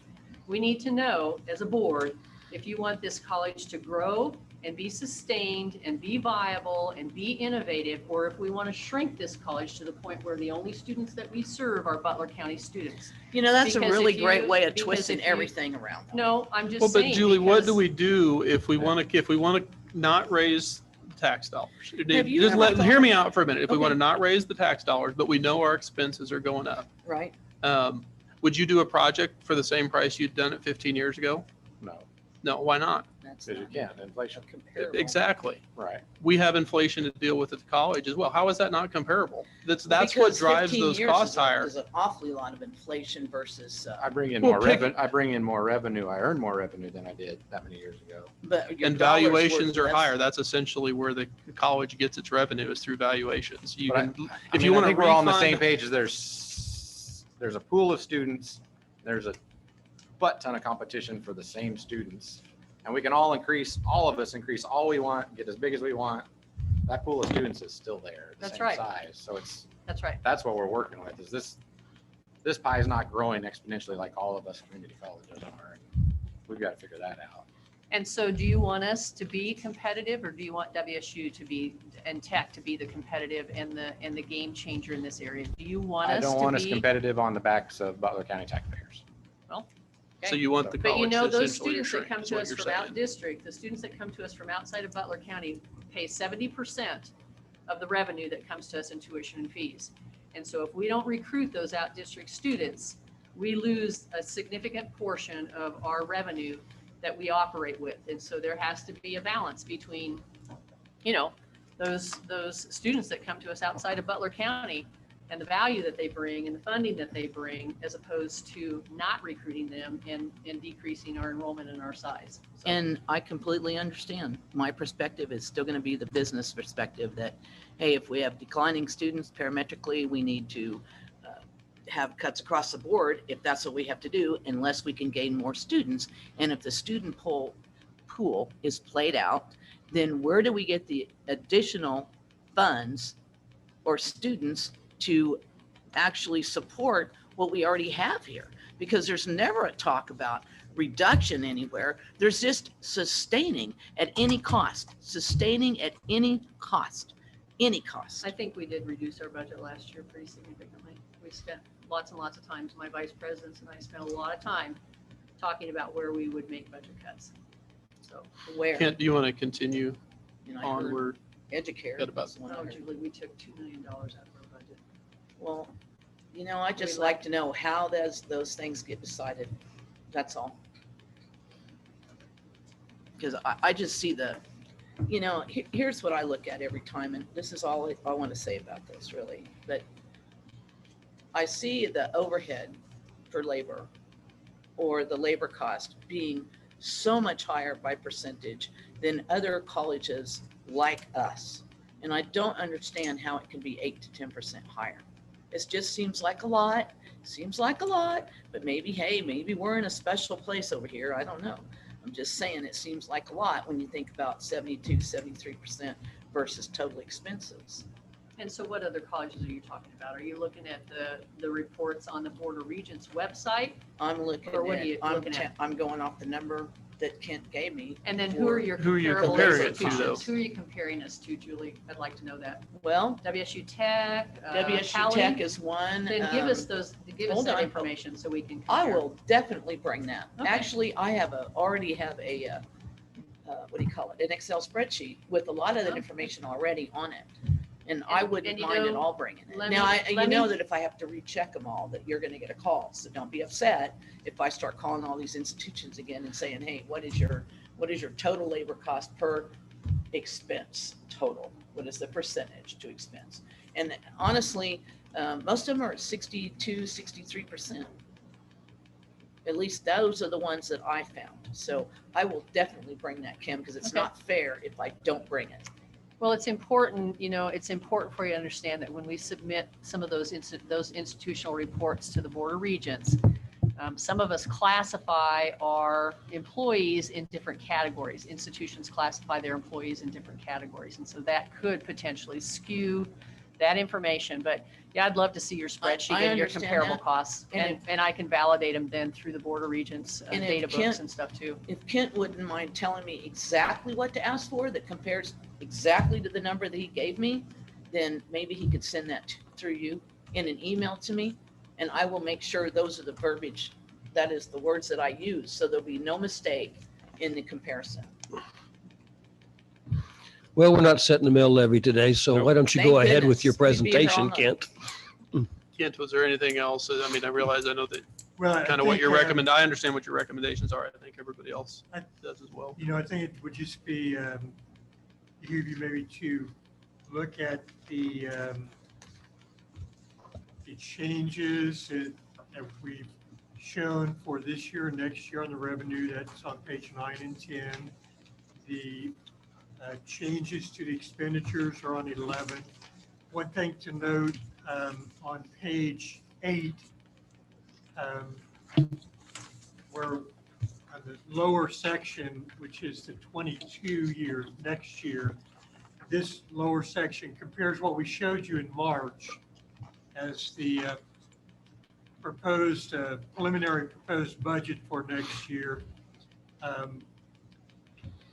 On line 6, that's where we're taking the $1 million out of unencumbered cash to be put over into a designated fund. So it's being taken out of the operating funds and put into a designated fund, along with 500,000 from the HERF money. So we're proposing $1.5 million go into the self-funding reserve. And that will not only bring us up to a level that IMA is recommending, but a little bit beyond that. So we think it will help sustain us and allow us to keep our premiums down for a while in the future. And if we are able to actually build or sustain that reserve, that can always come back to the general fund in the future, back to the operating funds. So I did want to make sure you were aware of that. I know one of our finance meetings, I don't remember, I think it was a month before, we had a lot less expenses this last year than we had anticipated from travel and all the other stuff. Is that in this unencumbered cash under budget, the not number 9, the 4.6 million? I might point out there on line Number 9 there? Yeah, but on line number 3, we have anticipated unspent budget, and we budget for 2%. We anticipate 2%. So if it's greater than that, then there will be more come into the unencumbered cash at year end, actually. Or if we underestimate our revenues in some way, then more money could come into the unencumbered cash. And that's partly why we feel like we have the flexibility to take funding out of that unencumbered cash to move into the designated fund for self-insurance, to start that fund. It gives us some flexibility to do that. It also is again part of the reason why we believe that we can ask the board to support an employee salary increase for next year. Because No, we've got some I understand all that. flexibility. I just come from the taxpayer perspective of like, hey, we donated 15 million last year. You didn't use it all, but we're in no way ever going to get a penny of that back. And You are getting some of it back next year with the decrease in the mill levy. The taxpayers are getting a reduction in tax dollars in the next budget year because of the reduction in the mill levy. what about the return of the money we took from them this year and didn't spend? And so you're acting like we're stealing that money No, or we're not something? stealing. It's just not being We've returned used or. it. In my experience, we've tried usually to keep a balance and try to keep from having to go too low where then we have to go back and raise millage because you get into a kind of, Right. we give too much back, then, we have inflation. We're going to have to give raises every year to keep up with our employees. And, every year, state's not giving us any more money than we get past. So, trying to keep the unencumbered cash a little bit ahead, then if we have a bad year, we don't have to go back and sustain. I think I think the electrical loop is a good example. That $1.5 million expenditure all of a sudden that has to be addressed. If we didn't have the stimulus funding, that would come out of our operating budget. Or if we didn't have it within the unencumbered cash or whatever, then that would be something that we would have to borrow money to. I get it, to but there was fund. another So- instance in here where we spent 1.5 million on laptops also.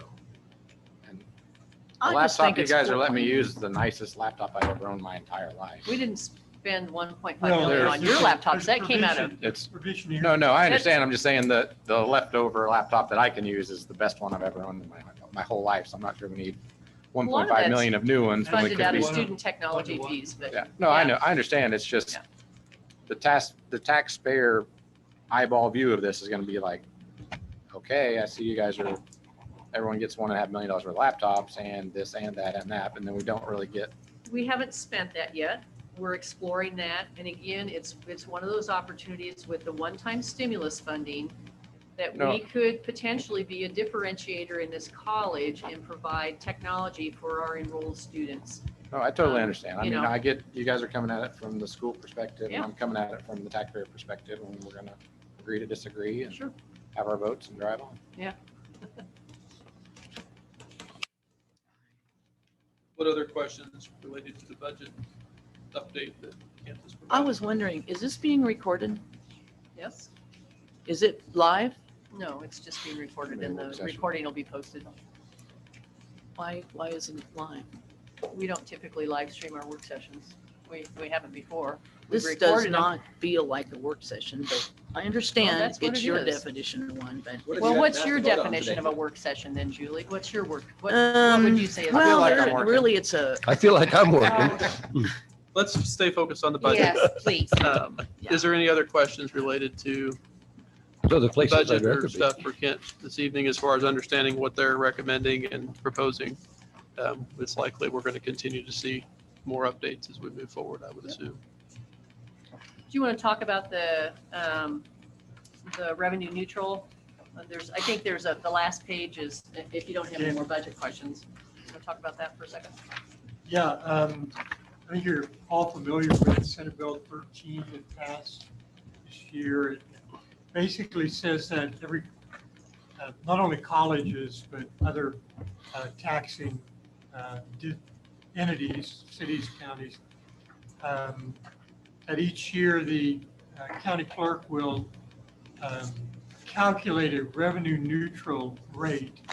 And basically what that says is whatever your tax levy was last year, that's the amount that you can levy next year without doing a special provision. We could still raise taxes above what we collected or what we levied the year before, but in order to do that, you would have to pass a provision on by July 15th, I believe. These dates are listed on page 14, and we would have to notify the county clerk, and the county clerk would then notify all the taxpayers in the county by postcard. We would also have to publish that notice on our website and in a paper. So those are the main provisions. It also changes the dates of the public hearing. The public hearing can be no sooner than August 10th and no later than September 10th if you're going to exceed the revenue neutral rate. We've typically had our public hearing at the regular August board meeting, which many times falls after August 10th. Sometimes it falls before. This year, I don't believe that we will exceed the revenue neutral rate because I believe our revenue neutral rate will be based on the 18 mills. We'll know that for sure when the county clerk certifies that information to us on June 15th. But so I kind of went through this, but it's all sort of, I took the language right out of the statute and put it on this page 14. So you can take a look at it at your leisure there. Our August board meeting's on the 10th. On 10th? Yeah, I just looked at the And the calendar. capital outlay is 1.9, or you're just saying 2? Is it roughly? Yeah, I think it, since we left the taxes the same last year, we did not use the valuation increase, so that lowered it from 2 mils to, you're right. Okay. I'm just checking. Yeah, that's correct. I've been just rounding it. Well, I do the same thing. And Kent, don't we do something in late July, legal budget wise or something? Is that Publish it. just okay? Yeah, we have the notice of public hearing. We'll still have to do a notice of public hearing. Okay. And I think that time frame will still work for us.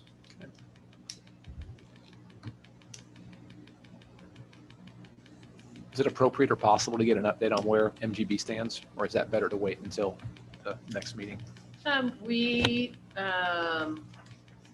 to think, we didn't meet yesterday. We're working on salary and benefits right now, so I we think don't really have an update. Sorry, but I think faculty was looking to see what we would put in the budget as a recommendation, a placeholder. Obviously, we don't negotiate, but we have in here recommended a placeholder of 5%. So we wanted to signify to the board what we felt like was a reasonable budget estimate at this time. So Didn't you guys have that 2 months ago? It was like $2 million for salary and $500,000 for healthcare or something, 2.8 total. No, I think it was we had 800,000. 800,000 and we had 688 for healthcare, I think. But if we I remember seeing do placeholder the a couple months ago. self-funding, that health insurance increase will probably drop to about $80,000 we're anticipating,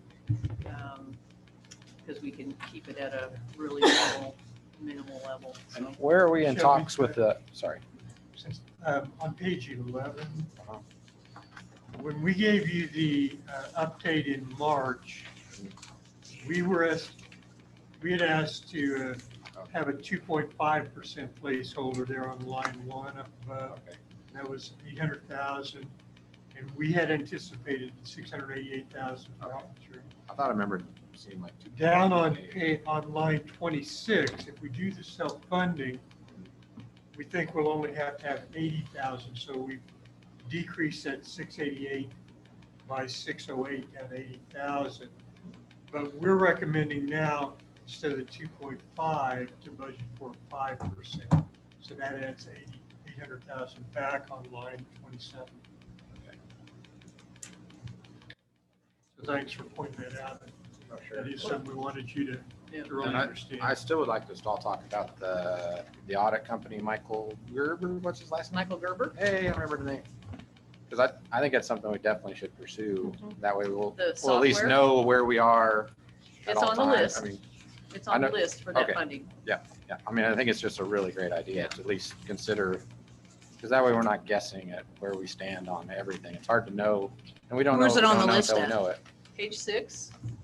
It's Out of right, the it's right above the kind of the federal gold fund. colored. But I mean, is block. there like an ETA when we might start that, or? No, this is after all the other priorities, I would assume. It's part of the We funding. would, That's pretty good. we would use some money to purchase that next year. Kim, do you want to talk about the installation schedule? Just to, I guess that's what I was asking. What would be the schedule of that? Well, depending on whether, for example, the purchasing in July, you would want to get on their schedule as soon as possible. Typically, they wait on the program economic analysis tool. That would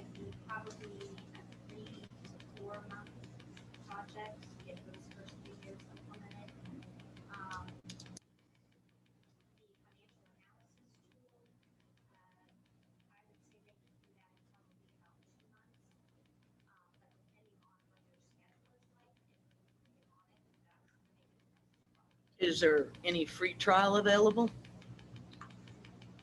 Really? That'd be an expensive trial. It's a lot of work. Yeah. to load all that data. So Christmas-ish It's a pretty, would just be a ballpark. it's a very complicated installation and mapping our data into their software system. So if I had just in my mind Christmas-ish, if we did it, maybe somewhere in that window. Up and running? Potentially, depends on their schedule probably. Okay, I was just curious of a ballpark. Yeah.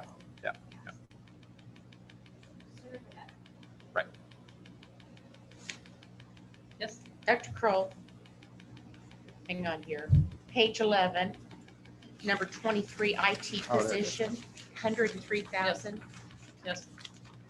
When Bill Young made position cuts last year when we were cutting budgets, he cut his personnel too deeply, and we need to add a position back. That would be salary and benefits. It's difficult to hire folks in IT, and so that would be salary and benefits together. Didn't we farm one out to a previous employee and now they do a lot of our IT stuff now? Well, cybersecurity, we didn't farm them out. They quit. They resigned. Yeah, And we developed used- their own company and we awarded them Well, a they have- contract? They we have used their own money company that now. was for that salary, then to contract with that company. We Are we- actually saved money by doing that. Are we still contracting with them? Or Yes. does this prevent No, more these are contracting? really completely different, and Bill could talk better than this, not just I can, but He's on, actually. yeah. Bill, do you want to talk about I don't understand. the position that would help, this position could help Greg House, right? Sure. Yeah, we've got multiple roles and responsibilities within our information services division. And last year we lost our chief information security officer and our information security analyst. So we ended up creating a contract with their company. And to Kent's point, have saved a significant amount in contracting to them rather than the salaries. Now, in another area of information services, we've got our application development position, which handles Banner. All the stuff that you guys are presented with every day from a financial standpoint is all handled in our Banner ERP system. And within Banner last year, within our application services division, in trying to help with the budget and make the cuts that we all very actively discuss and work through in the vice president's meeting. To Dr. Kroll's point, I cut some positions and tried to reallocate some roles within our current positions, and I just cut too deep, and so we've got to try and fill one of those positions back now in our application services side, which is Banner systems engineer, Banner systems administrator side. So You have anybody totally already? different pieces. I'm sorry. You have anybody in mind already? No, it's been posted. I'm hoping we get applicants. I mean, I've got current positions open and that we don't have applicants for already. So I'm very hopeful that we get a good applicant, but we'll see. And I would just like to say that these positions, especially with the database knowledge that's required, are very difficult to come by for this wage that we are able to pay. Can we I mean, contract it?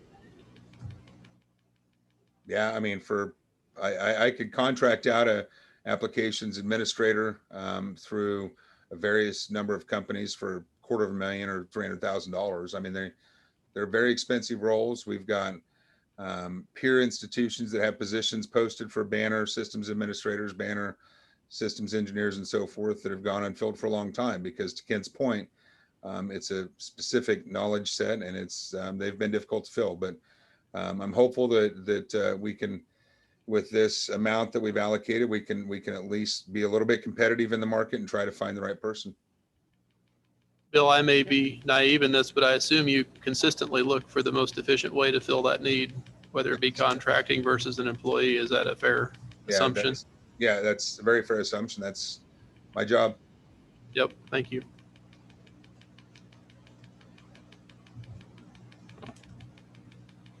What other questions does anybody have as relates to the budget?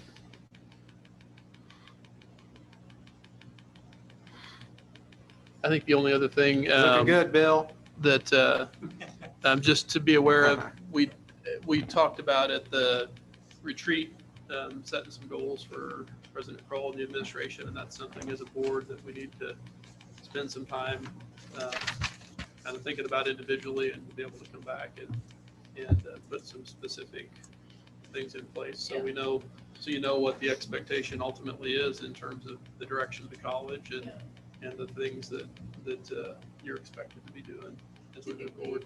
And we can do that in June. I'll have a exec session scheduled in June to go through my evaluation. And that's an opportunity to do an evaluation. And will we still get the evaluation this week? Is that still? It'll come out next week.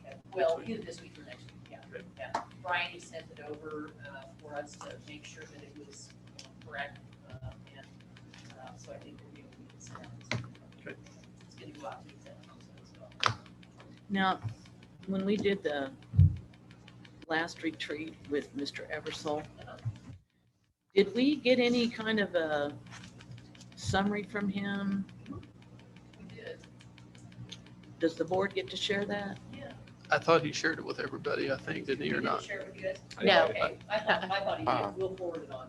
I know he's been, I don't know who he's talked to, but I know I spoke to him maybe a week or so after. Yeah, I and he's spoke to him kind of this doing some morning. follow-up Yeah. He sent me an email. calls but I now, but I don't know haven't made it who's Oh, I visited with him. apologize. I thought that he had sent it on. to But- everybody. yet. No, I know he said he was going to. mentioned, but did I haven't get a seen anything. copy of the summary? And I said, no, I don't know anything about that. Okay. He said, well, it was only sent to Kim and to the chair. Oh, I didn't realize I that. We'll send it to apologize, you. I thought that went to everybody. I figured he was still working on it. What'd you say? So I figured he was still working on it, or it's on its way. No, So we've had it. We've had it within, I don't know, A week or so. yeah, a week or two, but I thought he had sent it on to you. Sorry, Julie. You know, I get hundreds of emails a day. Oh, yeah. I apologize. I'm apologizing right now that I didn't get it sent on to you. no, that's no trouble. If I don't see it No in my problem. email right away, it's down the I'm list. not hiding it from you. It goes way down the list. I know. That's what happens when you get 100 emails a day. It's ridiculous. I don't get that many, and I miss a bunch. If there's no other items right now, we'll see you guys. We'll call it a The day. next meeting, We we'll wanna- call at the end of that. In terms of future work sessions, Oh, that's right. We did talk about that. In terms of timing of these and have them on a regular schedule, does anybody have any thoughts? Well, I was late because somehow I figured it was 4:30 today. So I apologize for walking in late. Forgiven. My only concern is maybe if we have a meeting on Tuesday and then the following Monday, are we gonna have new information, or I'd rather wait like every other Tuesday or something, I'd be fine. So then, Probably 2 weeks. Then it's always in between the next one, yeah, like second and fourth. second and fourth. Something like that would be, I mean, that would I make think sense to me. But- Try it anyway. I like And- Monday more than Tuesday if it matters. Do you? I'm fine with Mondays, I don't care. But it just seemed like we had some questions at the meeting that would give a week to find Time something to out. get before we- answered. Like the fourth Monday of each month. I would prefer an agenda because to me, this is a regular meeting. I know you're calling it a work session, but, and it may be. But in the work sessions I've attended, they've been solely about the board trying to congeal and talk about issues that are facing them every day in an effort to get more information and so forth, which I agree where we're getting more information, but I would just clearly like to have an agenda. And if anybody is presenting any material, I want a copy of it so that I can follow along. And I think that's very fair. That's very fair. I would never go to a business meeting without such a thing. You've got a copy of what we talked about. We'll get the insurance stuff for you. I just find I could have a better question if I read it Typically- before. If it Yeah. doesn't, it's not always ready right before. Typically, with work sessions, we've had them tacked on at the end of the board meetings. Oh, yeah. They've been budget or they've been something, and you folks decided that that was too long ahead. Yep. And so all we're doing is shifting, instead of doing the work session after the board meeting, we're gonna shift it to another time frame. Keep it time limited. So again, we're respectful of your schedules, work schedules and. But see, I would really like to be live so that when Forrest yells at me, people can hear that. And they don't have to You've listen. never to heard me yell, Julie. I guarantee it. So we'll plan on the fourth Monday of the month moving forward, and we'll see how that works. It's not something. But not this month. What's that? But not this Right. month. Yeah, this month for June. Yeah, not this month. Jim's been zoomed in the whole time. Hi, Jim. I don't see He Jim. might have signed off by now. He was there a little bit ago. He's at Mordecai's. I like 4 to 6, but I don't know about the guys that work. I would like 4:30 to 6:30, just like. 4 is a little keep my rough for brain me, but straight, I but- can. 4:30? I don't care. 4:30 is fine. 4:30 to 6. 4:30 to You're 6. cutting off 30 minutes. 4:30 to 6 is even better. 5 to 6. Even better. And again, if there's something that, we'll probably talk a little bit about it at the meeting each time. If we feel like there's not something that needs to be, we don't need to have it, we just simply won't have it. But we want to have it scheduled to where we can if there's things like the budget that we need to talk about. Yeah, you can decide. Perfect. So we'll plan on that. And we're out of here. Thanks. No Thank you all. Graduation was fun. I enjoyed it. That was great. It was a lot of fun.